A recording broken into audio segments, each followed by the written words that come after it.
আলেমদেরকে নিয়ে, এবং সে একটা বই আকারে সংবিধান তৈরি করলো, তার নাম দিল দ্বীন ইলাহি, নাউজুবিল্লাহ।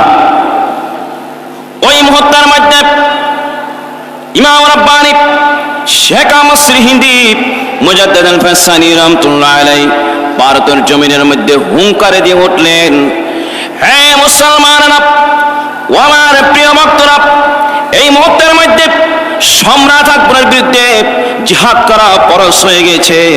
যেহেতু তাকে সিজদা করতে হবে, তার দরবারে গেলে তাকে সিজদা করতে হবে, মাথানত হতে হবে। মাথানত কোনো বান্দার কাছে মাথানত করা যাবে না, একমাত্র মাথানত করা যাবে ইয়া আইয়ুহাল্লাযীনা আমানু রুকউ ওয়াসজুদু ওয়া'বুদু রাব্বাকুম। এই ইমানদারগণরা, তোমরা রুকু সিজদা ইবাদত করো, রব্বাকুম তোমাদের প্রতিপালকের জন্য। সিজদা করা একমাত্র আল্লাহর জন্য, ঠিক কিনা বলুন? জোরে বলেন ঠিক কিনা? সিজদা কার জন্য? কোন অলির দরবারে কোন মহামানবকে, পৃথিবীর এমন কোন মহামানবকে সিজদা করা যাবে না, কারণ সিজদা একমাত্র আল্লাহর, ঠিক কিনা বলুন? জোরে বলেন ঠিক কিনা?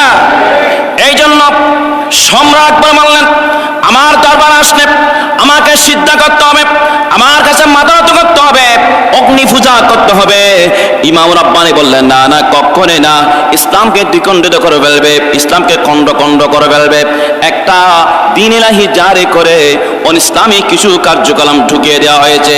যেমনি ভাবে সম্রাট আকবর একদম লাস্ট যিনি বিবাহ করেছেন, সে ইরান থেকে করেছিলেন শিয়াপন্থী। ওই শিয়াপন্থীর কারণে এই ভারতবর্ষের মধ্যে শিয়া উৎপাদিত হয়েছে, নাউজুবিল্লাহ। জোরে বলেন নাউজুবিল্লাহ। উনি হিন্দু পর্যন্ত বিয়ে করেছিলেন। উনি বিভিন্ন ধর্ম থেকে এক একজন করে মহিলাকে ওনার স্ত্রী বানিয়েছিলেন। সর্বশেষ যিনি ইরান থেকে যিনি বিবাহ করেছেন, ওনার ওইখান থেকে ইরান থেকে কিছু মানুষ এনে এভাবে ভারতবর্ষের মধ্যে শিয়ার মূল উৎপাদন হচ্ছে ওনার থেকে হয়েছে।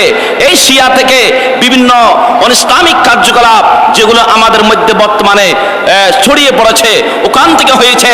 আর ইমাম রাব্বানী যদি না হতো, তখন কিন্তু এই উপমহাদেশের মধ্যে এই ভারতবর্ষটা ইসলাম বিকৃত হয়ে যেত, ইসলামকে খণ্ড খণ্ড করে ফেলতো। এখন কি খণ্ড, আর এটা যদি বন্ধ না করতো আর বেশি হয়ে যেত, ঠিক কিনা বলুন?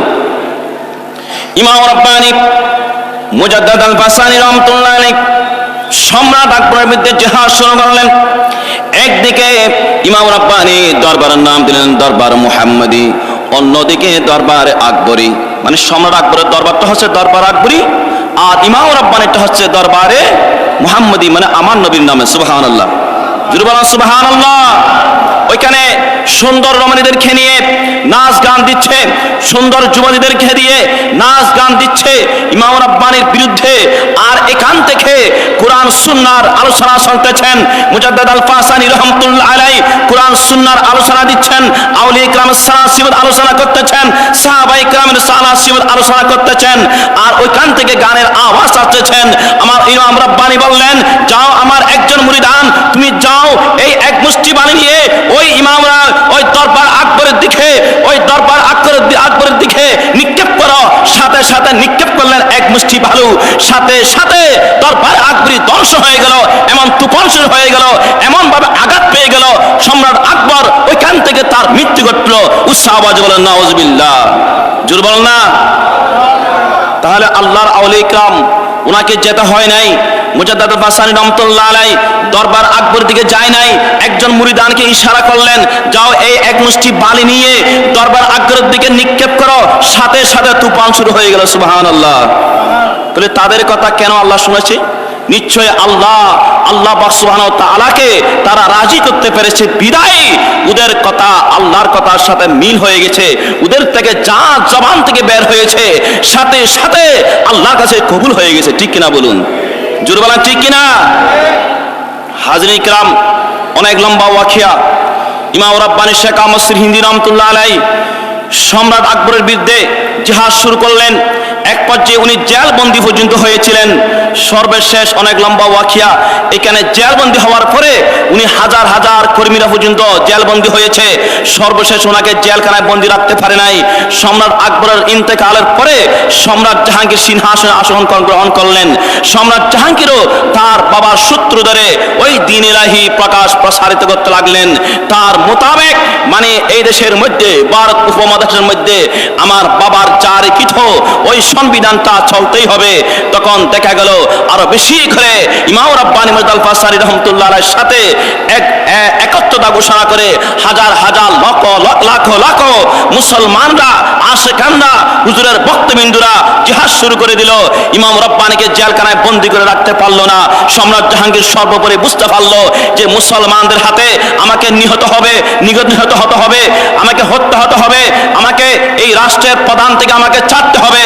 সুতরাং উনি নিজে নিজে বুঝতে পারলো। সর্বশেষ সম্রাট জাহাঙ্গীর ইমাম রাব্বানী মুজাদ্দিদ আল-ফাসারী রাহমাতুল্লাহর কাছে এসে হাত জোর করে বললেন, হুজুর আমি আর ক্ষমতা চাই না, আমি আপনার কথা মতো শুনবো, আপনার কথা মতো চলবো, আমাকে আপনার হাতে বায়াত গ্রহণ করুন। আর ইমাম রাব্বানী শেখ আহমদ হিন্দি শর্ত দিলেন, না, বায়াত গ্রহণ করাবো, একটা শর্ত রয়েছে, তোমার বাবার দ্বীন ইলাহি জারিকৃত ওই বইটা, ওই সংবিধানটা একেবারে বিলুপ্ত করে দিতে হবে, বাতিল করে দিতে হবে। কুরআন, সুন্নাহ, ইজমা, কিয়াস এই চার উসুলের ভিত্তিতে রাষ্ট্র পরিচালনা করতে হবে, ইসলামী শাসন ব্যবস্থা চালু করতে হবে, আমার নবীর তরিকা অনুযায়ী চালু করতে হবে। তাহলে আমি তোমাকে বায়াত গ্রহণ করাবো। আমার কোনো প্রধানমন্ত্রী আশা নাই, আমি কোনো রাষ্ট্রপতি আশা নাই। তুমি ঠিকই রাষ্ট্রপতি থাকবা, তুমি ঠিকই প্রধানমন্ত্রী থাকবা, তুমি ক্ষমতায় থাকবা, আমার টাকার প্রয়োজন নাই। কিন্তু কুরআন সুন্নাহ মোতাবেক যদি তুমি রাষ্ট্র পরিচালনা করো, আমার লক্ষ লক্ষ মুসলমানরা তোমার সাথে থাকবে। তুমি আমার সাথে একত্রতা ঘোষণা করবে কিনা সেটা আমার কাছে আগে স্বীকার করো। সুবহানাল্লাহ, জোরে বলুন না সুবহানাল্লাহ।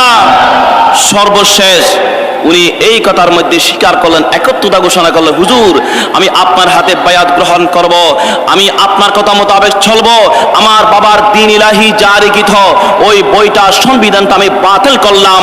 হুজুর আমি আপনার কদমে আমি লুটিয়ে পড়ি, আমাকে আপনার হাতে আমাকে বায়াত গ্রহণ করান, আমি আপনার কথা মোতাবেক চলবো, কুরআন সুন্নাহ বিরোধী কিছু কাজ করব না। সর্বোপরি এই কথার মধ্যে রাজি হয়ে ইমাম রাব্বানী মুজাদ্দিদ আল-ফাসারী রাহমাতুল্লাহ আলাইহি তার হাতে বায়াত গ্রহণ করালেন। সুবহানাল্লাহ। এইভাবে আল্লাহর আউলিয়া কিরামরা শিরকের বিরুদ্ধে, অগ্নি পূজার বিরুদ্ধে, ইসলামী অপসংস্কৃতির বিরুদ্ধে জিহাদ করে এদেশে ইসলাম কায়েম করেছে। আবার কিছু বন্ড মাজার পূজারী আছে যারা এই দেশের মধ্যে ওই শিয়াদের থেকে কিছু আবিষ্কৃত অপসংস্কৃতি নিয়ে এই দেশের মধ্যে মাজারের কলঙ্কিত করতেছেন, আল্লাহর আউলিয়া কিরামের কলঙ্কিত করতেছেন। অথচ আল্লাহর আউলিয়া কিরামের কলঙ্কিত করার মতো এই পৃথিবীর জমিনে একজন ব্যক্তি নাই, কারণ ওরা সঠিক পথে ছিলেন, ওরা কুরআন সুন্নাহ মোতাবেক ছিলেন। আমরাই অপসংস্কৃত করতেছি।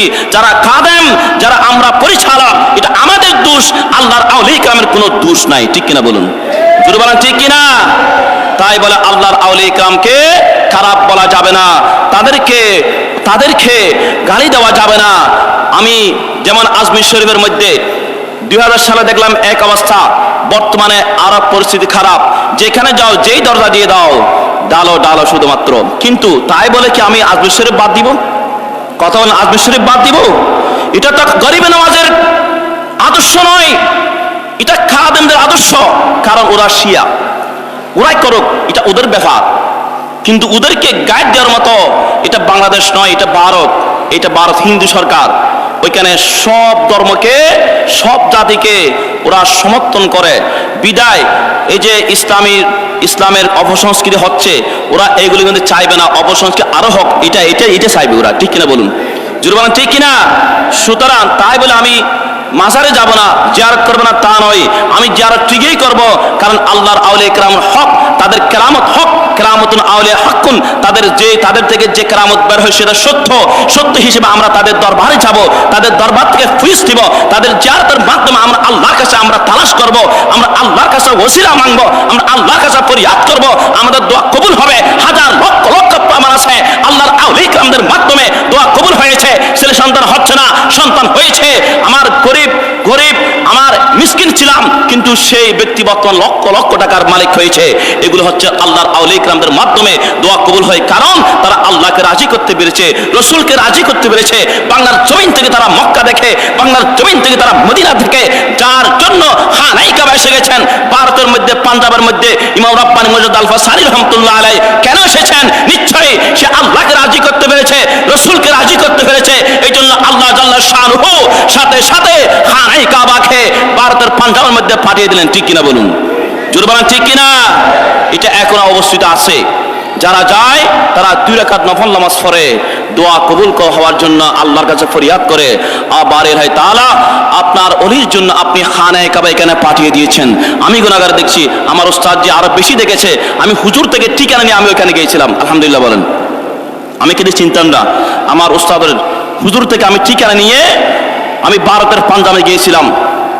ওইখানে একটা নলকূপ ছিল, কূপ বলছেন এই কূপটা জমজম। উনি যেহেতু জমজমের কথা বললেন যে আমি জমজম কোথায় পাবো, যে তোমার কূপটা হচ্ছে জমজম। সুবহানাল্লাহ বলুন।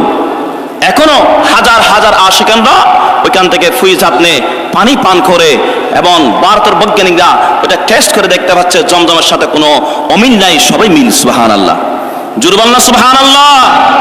তাহলে ইসলাম এইভাবে এসেছে। হক্কান রাব্বানি আল্লাহর আউলিয়া কিরামরা যারা আমাদেরকে যে আদর্শ শিক্ষা দিয়েছেন, আমরা সেই শিক্ষা মতো আমাদেরকে চলতে হবে। ইমাম রাব্বানী মুজাদ্দিদ আল-ফাসানি রাহমাতুল্লাহ আলাইহি উরুস হয় 2 দিন ব্যাপী, 27, 28, 29 সম্ভবত। এবার গেছিলাম আমি। উরুসের মধ্যে কোরআন তেলাওয়াত, নাত খা, ওয়াজ নসিহত চলে। লাখ লাখ মানুষ এখানে, বাংলাদেশের জন্য আলাদা একটা প্যান্ডেল করে। তো এইভাবে হতে হবে, নাচ গান ও সমস্তগুলো না। আল্লাহ জাল্লা শানুহু আমাদেরকে হযরতে চার পীর আউলিয়া রাহমাতুল্লাহ আলাইহির রুহানি ফয়জাত নিয়ে আল্লাহ রাব্বুল আলামিন তাদের উসিলায় আজকে আমরা যারা এসেছি, আমাদের দোয়া, আমাদের মাকাসিদ, আমাদের হাজত, আমাদের উদ্দেশ্য, নিয়তকে মহান রব্বুল আলামিন দরবারে কবুল করুক। আমিন। ওয়া আখির দাওয়ানা আলহামদুলিল্লাহি রাব্বিল আলামিন। আসসালামু আলাইকুম ওয়া রাহমাতুল্লাহি ওয়া বারাকাতুহু।